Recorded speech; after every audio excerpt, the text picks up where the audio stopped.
મહાભારતનું યુદ્ધ 3 મિનિટ નહીં પણ 3 સેકન્ડમાં જ સમાપ્ત થઈ જાત જો આ એક યોદ્ધા બાણ ઉઠાવી લેત. આ વાત શ્રી કૃષ્ણની નથી પણ ઘટોત્કચના પુત્ર બર્બરીકની છે. ભગવાન શિવનું તેમને વરદાન હતું કે તેઓ માત્ર એક જ બાણથી આખી શત્રુ સેનાનો વિનાશ કરી શકતા હતા અને આવા તો તેમની પાસે 3 બાણ હતા. મહાભારતના યુદ્ધમાં જતા પહેલા બર્બરીક પોતાની માતા મોરવી પાસે આશીર્વાદ લેવા ગયા તો તેમની માતાએ તેમને કહ્યું કે બેટા, જે પક્ષ નબળો હોય, જે પક્ષ હારતો હોય તેમની તરફથી લડજે, તેમની મદદ કરજે. ભગવાન શ્રી કૃષ્ણ તો બધું જાણતા હતા કે જો બર્બરીક યુદ્ધ લડત તો એક જ ક્ષણમાં આખી કૌરવ સેનાને મારી નાખત અને આ ધર્મના સ્થાપનાની ઉદ્દેશ્યથી વિરુદ્ધ થાત.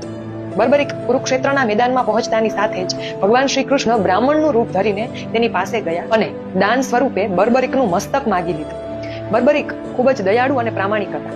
તેને પોતાનું મસ્તક શ્રી કૃષ્ણને અર્પણ કર્યું, પણ મસ્તક આપતા પહેલા મહાભારતનું યુદ્ધ અંત સુધી જોવાની ઈચ્છા વ્યક્ત કરી.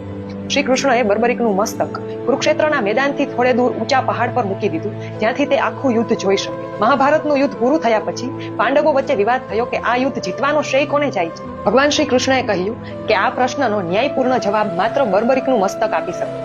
બર્બરીકના મસ્તકે કહ્યું કે મહાભારતનું યુદ્ધ જીતવાનો શ્રેય માત્ર અને માત્ર શ્રી કૃષ્ણને જાય છે. તેમની નીતિ અને પ્રેરણાથી આજે માત્ર પાંડવોની નહીં પણ ધર્મની જીત થઈ છે. બર્બરીકના આ મહાન બલિદાનથી ખુશ થઈને ભગવાન શ્રી કૃષ્ણએ તેમને આશીર્વાદ આપ્યા કે તું મારા જ નામ શ્યામથી કળિયુગમાં જાણીતો થઈશ અને તારા સ્મરણ માત્રથી ભક્તોના દુઃખ દૂર થશે.